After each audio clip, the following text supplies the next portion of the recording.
Hola familia, muchas bendiciones.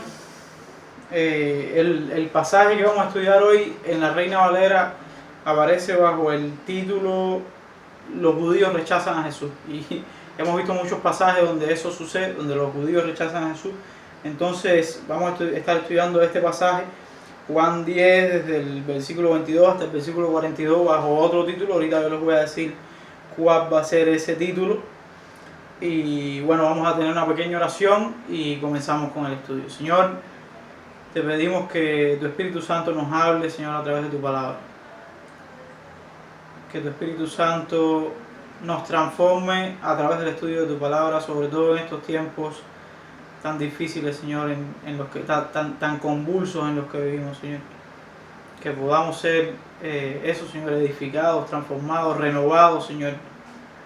Que nuestra fuerza, nuestra fe, Señor, nuestro deseo de ir en pos de ti y de hacer tu voluntad, Señor, crezcan, Señor, a través de este estudio, Padre. Y eso solamente lo puede hacer tu Espíritu Santo. Úsame, Dios mío, para hablar tu palabra de manera que pueda ser entendida y así, habiendo sido entendida, puesta en práctica, Señor. Y que tu Espíritu Santo también trabaje en los corazones de mis hermanos de Capilla Calvario Villa Blanca y cualquier otra persona que pueda estar viendo este video, Señor, y pueda ser edificado a través del estudio de tu palabra. En el nombre de Jesús. Amén.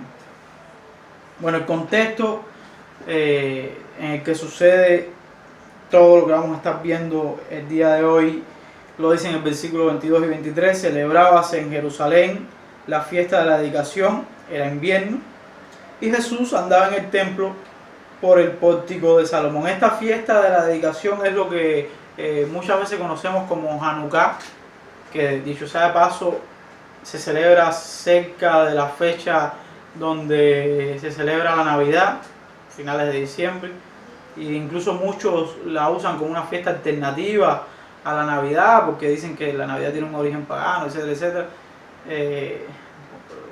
Pero eso no es lo que nos preocupa ahora. La cosa es que había una fiesta que se estaba celebrando en Jerusalén y como hemos visto en otras fiestas que se han celebrado, otras fiestas judías, atraía mucha gente hacia el templo. O sea que probablemente había mucha gente ahí alrededor del templo. Jesús se encontraba en el templo por el pórtico de Salomón, como dice. Y en el versículo 44 sucede lo siguiente. Dice, le rodearon los judíos y le dijeron, ¿hasta cuándo nos turbarás el alma? Si eres tú el Cristo, dínoslo abiertamente. Ahora, la intención de los judíos no era realmente saber si Jesús era o no era el Cristo, sino más bien que ellos querían que Jesús confesara públicamente ser el Mesías para de esa manera poder acusarle.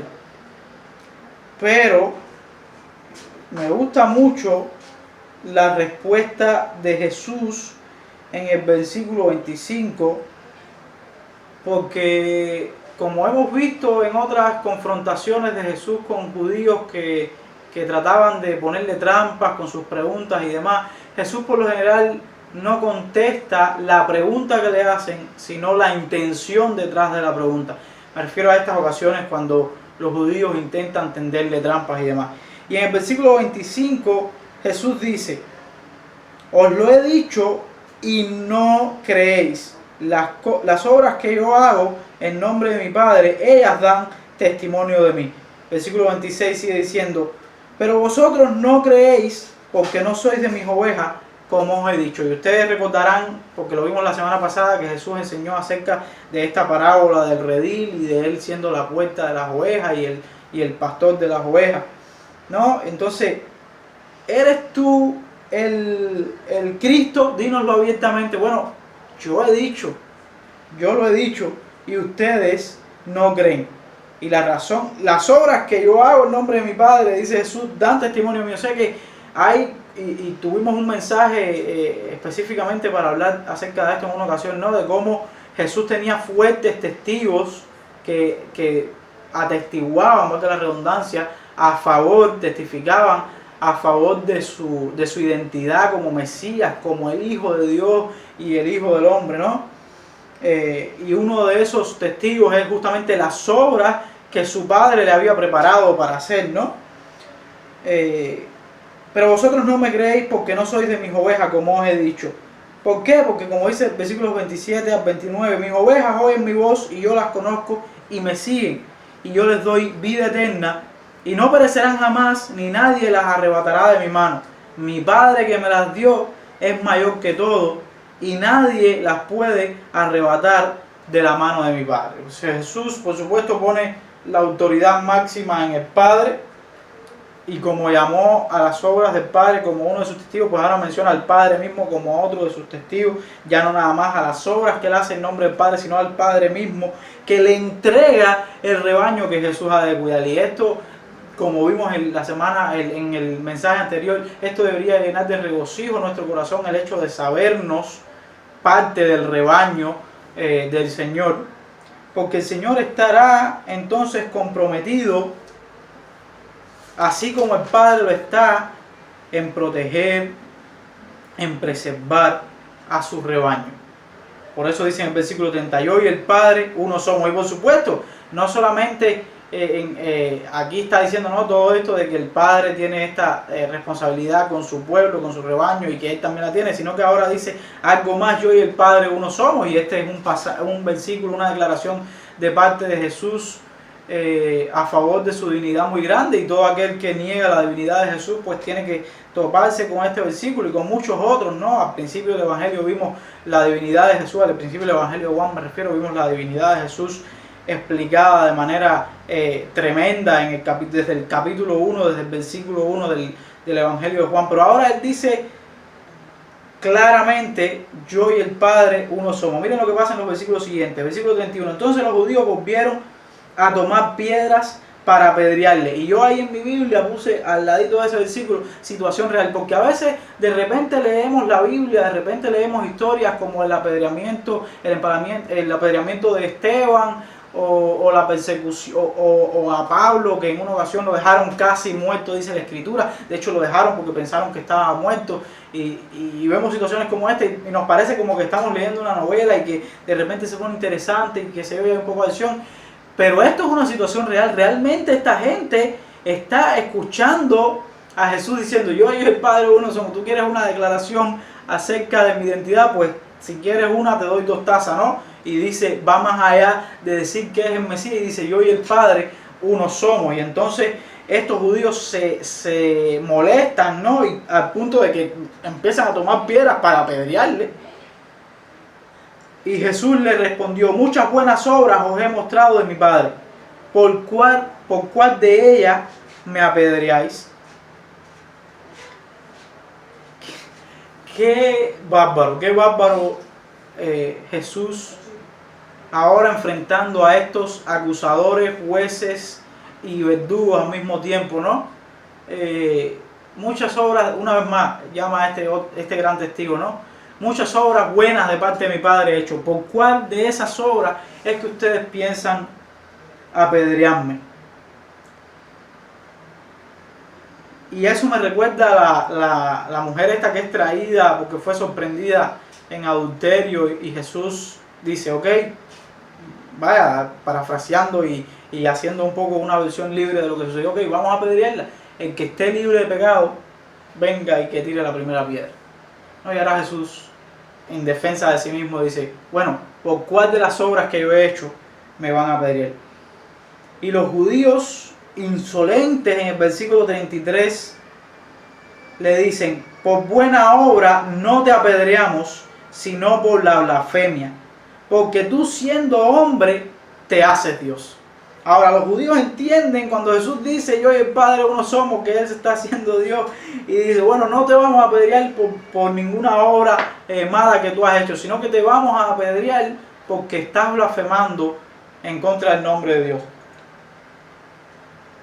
Y después, y este es un pasaje muy interesante en los próximos versículos, como Jesús responde. Dice, no está escrito, al versículo 34, no está escrito en vuestra ley, yo dije, dioses sois. Y aquí Jesús está citando el Salmo 82:6, donde se está hablando acerca de los líderes de Israel, de los jueces de Israel, ¿no? y se menciona, bueno, vamos a la referencia rápido y vamos a leer la referencia para poderlo contextualizar correctamente. Dice el Salmo 82, y lo voy a leer completo porque es cortico. Dice: Dios está en la reunión de los dioses, en medio de los dioses juzga. ¿Hasta cuándo jugaréis injustamente y aceptaréis las personas de los impíos? Defender al débil y al huérfano, hacer justicia al afligido y al menesteroso, librar al afligido y al necesitado, librarlo de manos de los impíos. No saben, no entienden, andan en tinieblas, tiemblan todos los cimientos de la tierra. Yo dije, y aquí este es el versículo al que Jesús hace referencia: vosotros sois dioses y todos vosotros hijos del Altísimo, pero como hombres moriréis y como cualquiera de los príncipes caeréis. Levántate, oh Dios, juzga la tierra, porque tú heredarás todas las naciones, ¿no? Y Jesús dice ahora, bueno, ustedes me quieren apedrear por esa declaración. Pues Dios llamó en una ocasión a hombres dioses. Si llamó dioses a aquellos, en el versículo 35 sigue diciendo, a aquellos a quienes vino la palabra de Dios y la escritura no puede ser quebrantada, a que el Padre santificó y envió al mundo. Vosotros decís: tú blasfemas, porque dije, hijo de Dios soy. Si llamó dioses a aquellos a quienes vino la palabra, o sea, a estos líderes, a estos jueces, cuánto más, ¿no? Al que el Padre santificó y envió al mundo. Ustedes dicen que blasfema porque dijo, hijo de Dios soy.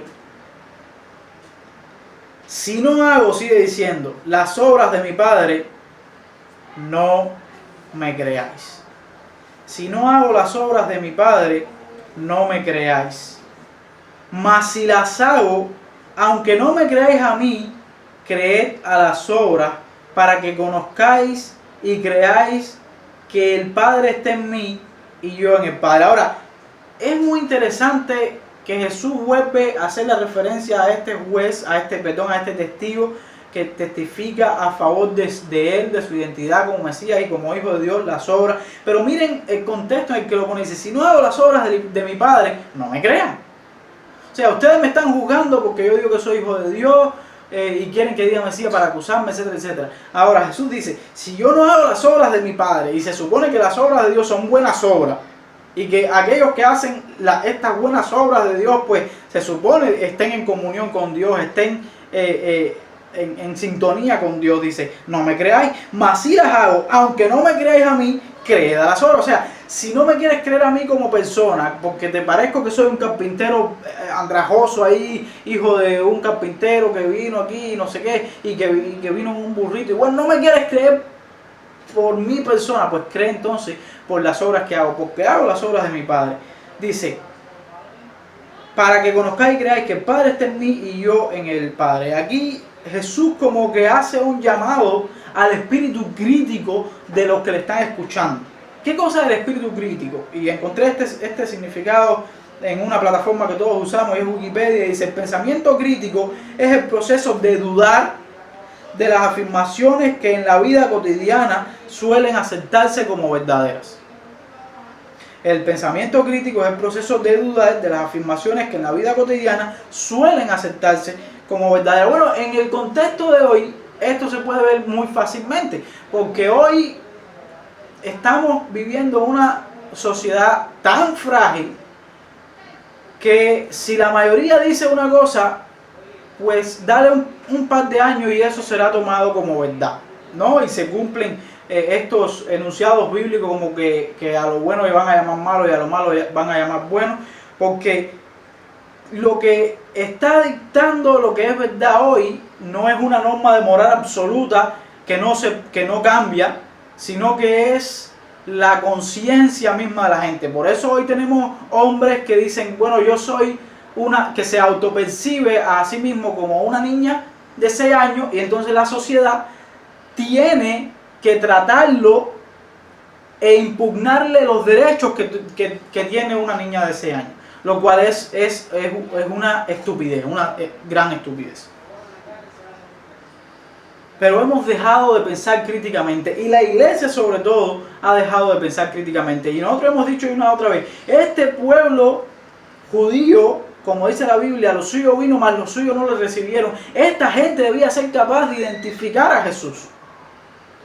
Pero habían añadido a la ley de Dios, a la palabra de Dios, una cantidad de tradiciones que le daban el mismo peso que la palabra de Dios, que eran incapaces de percibir la realidad tal cual está dicha en la palabra de Dios. Eran incapaces de percibir a Jesús como Mesías, aun cuando Jesús cumplía con todas y cada una de las profecías que habían sido dadas acerca del Mesías, acerca del Hijo de David. Y asimismo, como el pueblo de Israel, la iglesia de hoy, no sé si embullida por tradiciones, no sé si por agradar al mundo, pero sí sé que por alejarse de lo que la Biblia enseña clara y llanamente, ha perdido su espíritu crítico. Ha dejado de pensar críticamente. Y usted podrá decir, bueno, y dudar no es algo malo. No es dudar algo malo. Quisiera que fuéramos por un momento a Gálatas capítulo 1, versículos del 6 al 10. Y Gálatas capítulo 1, versículos del 6 al 10, nos va a dar un poco de información útil acerca de esto. Dice: estoy maravillado de que tan pronto os hayáis alejado del que os llamó por la gracia de Cristo para seguir un evangelio diferente. Pablo le está hablando a los gálatas que están siendo judaizados de alguna manera, y sigue diciendo: no que haya otros, sino que hay algunos que os perturban y quieren pervertir el evangelio de Cristo. Mas si aún nosotros o un ángel del cielo os anunciare otro evangelio diferente del que os hemos anunciado, sea anatema. Repito este versículo: mas si aún nosotros o un ángel del cielo os anunciare otro evangelio diferente del que hemos anunciado, sea anatema. Como antes hemos dicho, también ahora lo repito: si alguno predica diferente evangelio del que hemos recibido, sea anatema. Pues, ¿busco ahora el favor de los hombres o el de Dios? ¿O trato de agradar a los hombres? Pues si todavía agradara a los hombres, no sería siervo de Cristo. Y sigue diciendo: mas os hago saber, hermanos, que el evangelio anunciado por mí no es según hombre, pues yo ni lo recibí ni lo aprendí de hombre alguno, sino por revelación de Jesucristo, porque ya habéis oído acerca de mi conducta en otro tiempo en el judaísmo, que perseguía sobremanera a la iglesia de Dios y la asolaba. Y en el judaísmo aventajaba a muchos de mis contemporáneos en mi nación, siendo mucho más celoso de las tradiciones de mis padres. Pero cuando agradó a Dios, que me apartó desde el vientre de mi madre y me llamó por su gracia, revelar a su Hijo en mí, para que yo le predicase entre los gentiles, no consulté enseguida con carne y sangre, ni subí a Jerusalén a los que eran apóstoles antes que yo, sino que fui a Arabia y volví de nuevo a Damasco. Después, pasados 3 años, subí a Jerusalén para ver a Pedro y permanecí con él 15 días, pero no vi a ningún otro de los apóstoles, sino a Jacobo, el hermano del Señor.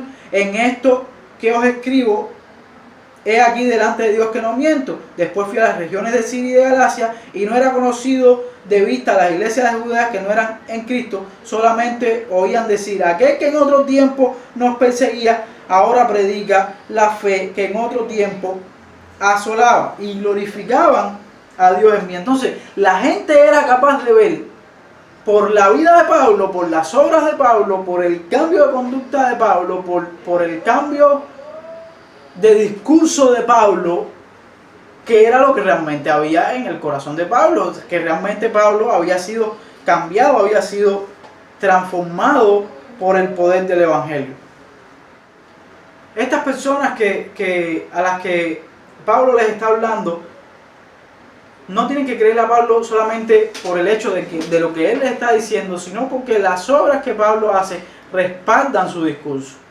Su transformación completa de ser un perseguidor de la iglesia a ser un predicador del evangelio, a ser un seguidor de Jesucristo, al punto de ser humillado por causa de Cristo, hablan más fuertemente que cualquier palabra que pudiera decir Pablo. Nosotros tenemos la palabra de Dios, que sabemos que es revelada por Dios y que es Eso es Dios mismo hecho letra, y que su Espíritu nos ayuda a discernir todo lo que en ella es escrito. Y entonces ahí tenemos la fuente última de verdad. Y cualquier cosa que no pueda pasar a través del filtro de la palabra de Dios, y cualquier verdad o supuesta verdad que nosotros recibimos no es capaz de pasar a través del filtro de la palabra de Dios, entonces es una falacia, es una mentira, es un engaño. Y me gusta mucho cómo Pablo le dice a los Gálatas, ¿no? Si aún un ángel del cielo les anuncia un evangelio diferente, sea anatema. En el libro de los Hechos, en el capítulo 2, versículo 42, dice que la iglesia perseveraba en la doctrina de los apóstoles, en la comunión unos con otros, el partimiento del pan y en las oraciones.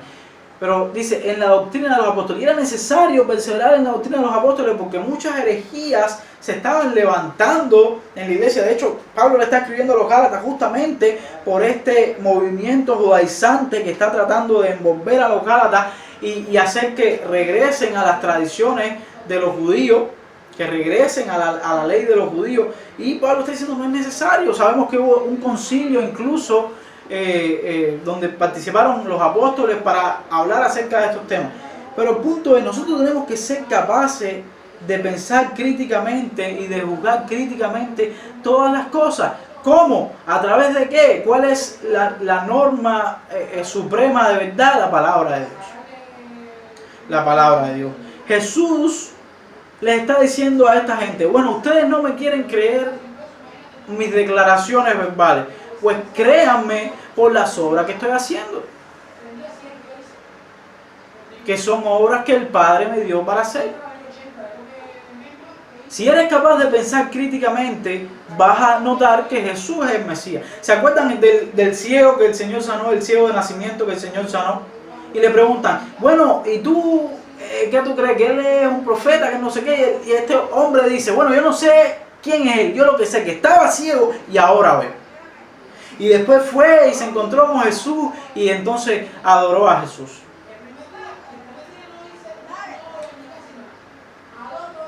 Mi viaje para encontrar a Jesús tuvo mucho que ver con todo este proceso donde yo juzgué las verdades fundamentales del Evangelio. Leí mucha literatura apologética. Mi background era un background de ateísmo radical. Yo creía firmemente en selección de las especies, en selección natural. Había sido muy influenciado por el pensamiento de Freud, que es un ateo declarado y abierto. Y una de mis aficiones favoritas era justamente contender en el campo intelectual con los cristianos. Y tristemente una cosa que noté en ese tiempo de herético comportamiento o toda esta actitud que yo tenía ante el cristianismo, pero una cosa que tristemente comprobé era que la mayoría de los cristianos no conocían muchas de las verdades fundamentales de la fe que decían profesar. Nosotros tenemos que pensar críticamente, y te voy a decir, lo primero que necesitas para pensar críticamente y no ser engañado es leerte la Biblia completa. Necesitas leerte la Biblia completa, y necesitas, una vez que hayas terminado de leerte la Biblia completa, volver a comenzar a leerla y leerla completa, y luego una tercera vez, y luego toda una vida de leerte la Biblia completa una y otra vez. Y te aseguro que se va a desarrollar en ti este pensamiento crítico, este espíritu en el que, como dice la Biblia, el hombre espiritual todo lo juzga. Tú vas a poder sopesar cualquier verdad que llegue a tu mano, que llegue a tus sentidos, y vas a poder entonces hacer lo que dice la Escritura: desechar lo malo y retener lo bueno. Pero ¿cómo vas a desechar lo malo y retener lo bueno si no tienes un paradigma, un lente adecuado para examinarlo? O aún teniendo el lente adecuado, si no lo utilizas. Vas a continuar pasando trabajo para discernir la verdad. Versículos 39 y 40, procuraron otra vez prenderle, pero él se escapó de sus manos. O sea, esta gente no tenía un pensamiento crítico, esta gente no fueron capaces de entender lo que Jesús les estaba diciendo, aun cuando eran los que tenían que ser. Y una vez más debe saltar la alerta en ti, cristiano. Es el hecho de que tú seas cristiano, el hecho de que tú vayas a una iglesia, el hecho de que ores y que leas la Biblia no es garantía de que no puedas ser engañado. Tú tienes que desarrollar ese sentido bíblico y ese pensamiento crítico a través de la Biblia, de examinarlo todo, para que no seas engañado, porque en este tiempo muchos falsos maestros se van a levantar. Procuraron otra vez prenderle, pero él se escapó de sus manos y se fue de nuevo al otro lado de Jordán, al lugar donde primero había estado bautizando Juan, y se quedó allí. Versículo 41, y muchos venían a él y decían: Juan a la verdad ninguna señal hizo, pero todo lo que Juan dijo de este era verdad. Esto es pensamiento crítico en acción. Ahora la gente está diciendo, ok, este grupo está diciendo, dice, muchos venían a él y decían: Juan a la verdad ninguna señal hizo, pero todo lo que Juan dijo de este era verdad. Y aquí hay otro testigo que habla a favor de Jesús: Juan el Bautista, ¿no? Este gran profeta, que no ha habido profeta más grande que él, ni lo habrá, según las propias declaraciones de Jesús. Todo lo que Juan dijo de este era verdad. O sea, ellos podían ver en la vida de Jesús, en el discurso de Jesús, en las obras de Jesús, que por lo menos lo que había dicho Juan, y recuerden que aún los fariseos temían el clarificar el hecho de si Juan decía todas estas cosas solamente en su carne y porque era cosa de hombre o si era cosa de Dios, y ellos sabían, ¿no? O sea, lo que quiero decir es, Juan el Bautista, por la autoridad de su enseñanza, se reconocía como un enviado de Dios, como un profeta de Dios, aún por sus detractores y aquellos que bueno, finalmente terminaron asesinándole, ¿no? Varias personas se han acercado al cristianismo con el afán de desacreditarlo, pero han sido convencidos de la veracidad, de la historicidad, del cristianismo, justamente por la abrumante cantidad de evidencia que hay a favor del cristianismo. Les decía, mi viaje tuvo que ver con eso, ¿no?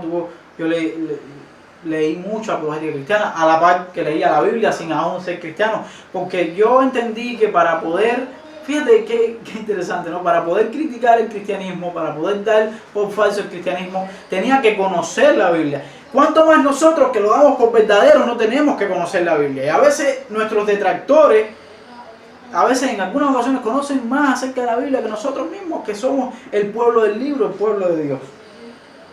Muchos se han acercado al cristianismo para tratar de refutar sus verdades esenciales, pero han terminado convencidos por la abrumante cantidad de evidencia que hay a favor del cristianismo, evidencia arqueológica, evidencia histórica, y me atrevo a decir que hasta evidencia científica, no en el plano de que el cristianismo en sí puede ser probado desde el punto de vista científico, sino que la existencia de Dios en sí y algunas otras cosas sí puede ser probada a través del método científico.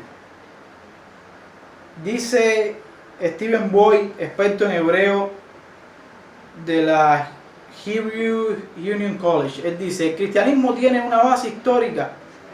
Es lo que las escrituras dicen, y las escrituras representan datos históricos reales. Así que el cristianismo no es un salto en la oscuridad, es un entendimiento con fuertes bases históricas. Y muestra que nuestro Salvador también es nuestro Creador. El versículo 42 termina diciendo: y muchos creyeron en Él. Y qué bueno que la historia terminó de esa manera, ¿no? Con mucha gente creyendo en Jesucristo.